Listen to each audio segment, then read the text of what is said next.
The story has long been told about the lady who kissed a frog and found a prince, such that there have been bumper stickers and posters everywhere talking about frogs. You gotta kiss a lot of frogs to find your prince. A delightful fairy tale as far as it goes, but folks, it's not quite right. In the first place, it's not about frogs at all. It's about the kiss.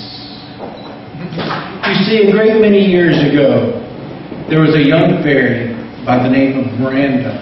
She was seemingly perfect in every way, but she had a small problem. She preferred to spend her time down by the frog pond, not up in the trees with the other fairies. Now, in this frog pond was a flirtatious frog by the name of Albert. He was quite a handsome frog, as frogs go. But he did like to flirt. He liked to flirt with turtles, and fish, and birds. And yes, he liked to flirt with Miranda. Miranda grew very fond of Albert and could think of nothing more that her biggest wish was to spend her life with Albert.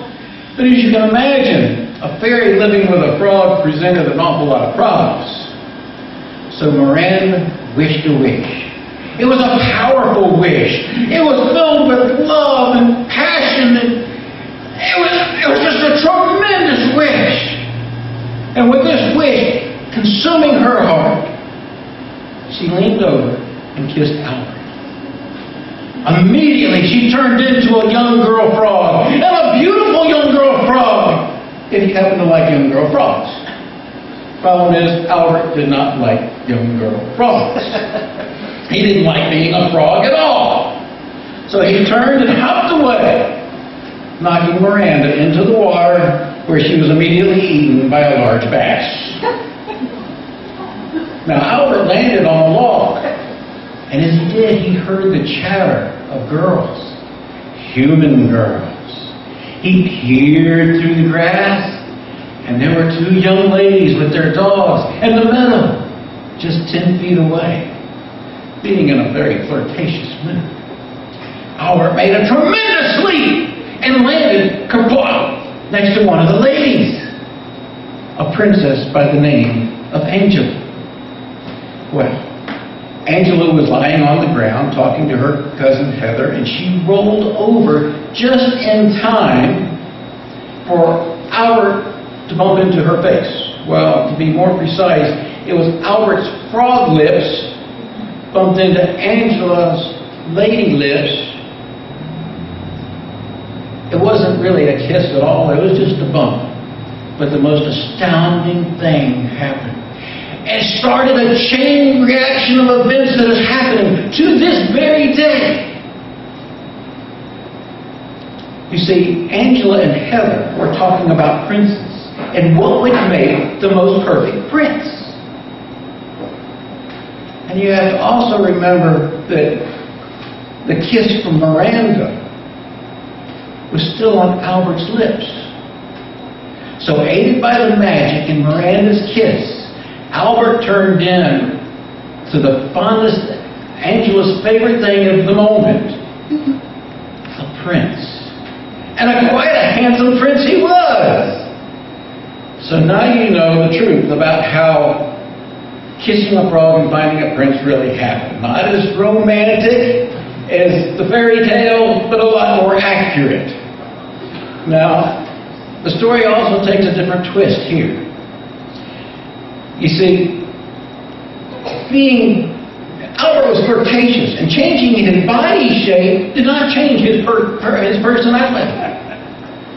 It wasn't long before he started flirting with Miss Heather. Well, Heather was a beautiful, pure girl, a wonderful, clear heart, and she had just seen a fat green rabbit hopping through the grass, and she was hoping the dogs didn't see the rabbit at the same time. As Albert put a big kiss on Heather, he turned into what was last in her mind, a fat, great rabbit. The dogs immediately gave chase, and the last we ever saw of Albert, he was about a hop and a half ahead of the dogs. The dogs came back with a tucked a racket fur. We don't know if it came from behind Albert or not. Now, if this was a proper fairy tale, we would end here or be very creative about what happened to Albert. But we don't care about Albert. This is about the kiss. Now, Angela, being very impressed by the change in Albert, went looking for another frog. She could feel the tingle of Miranda's magic still on her lips. But how many amorous frogs are there in any frog pond? She did happen to snag a turtle. And she took that magic tingling kiss and planted it on that turtle. And well, Sean wasn't quite as princely and handsome as Albert was. She only had a bit of the tingle, the magic. But he was a little slow and portly. And the court stopped laughing at him because he would tuck it down in his coat every time there was a loud noise. But they stopped laughing at him after the third child was born. But I'm getting ahead of myself. Heather wiped that slobbery kiss off of her lips to her cheek. And that night, as she was telling her father about all of the events of the picnic, her father smiled and thought how nice it would be to be young again. And he gave his daughter a kiss goodnight on her cheek. He felt a tingle and immediately lost 20 years. Her mother happened to see what happened and had been listening to the story. She acted quickly. She went over and grabbed her husband, gave him a very smart kiss, pulled out a linen handkerchief, wiped her lips, wiped his lips, and she immediately lost 20 years. That evening, Heather's mother stored that handkerchief in the small jewelry box and then hid the jewelry box. Now, as history will tell us, Angela and Sean lived a great life, raised 6 children. Heather met a wonderful man in another court, and they had a magical life together, raised 4 glorious children. Her parents got to grow old for a second time. And it wasn't until about 100 years later that a small jewelry box was found at a charity auction. There was a handkerchief in that jewelry box. The young lady who found it purchased it at auction. And she kept little odds and ends, earrings, rings, little trinkets in it. And then when her granddaughter grew up, she gave that little box to her granddaughter. And her granddaughter kept little trinkets and earrings and rings and odds and ends in it. And then she gave it to her granddaughter, which is where the linen handkerchief is finally removed. You see, grandmother's granddaughter, Christiana, was getting married. And grandmother was going to give her the box as a wedding present. But Christiana, bless her, had a cold on her wedding day. So without thinking, grandmother pulled that handkerchief out and tucked it in the sleeve of her wedding gown, saying, just in case. The wedding was about to begin. And Christiana felt this sneeze come up. She quickly pulled out that handkerchief, opened it up, and was going to catch the sneeze, but the sneeze passed. She touched the handkerchief to her lips and felt the strangest tingle. All through the wedding, the vows and everything, that tingle was there. Then it came time for the couple's kiss. And what a kiss it was. That tingle swelled up in both of them, almost engulfed them completely, and then settled down in their hearts and disappeared.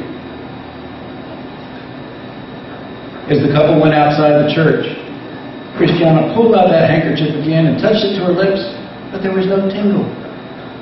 Miranda's kiss had finally faded away, but not quite. You see, Christiana and her young husband lived a magical life together. They raised 3 wonderful children, but most importantly, their love stayed young and vibrant and alive. Now, many of you may say, this is just another sappy fairy tale. But I assure you, every single word of it is the absolute truth. I know I am Christiana's proof. Thank you.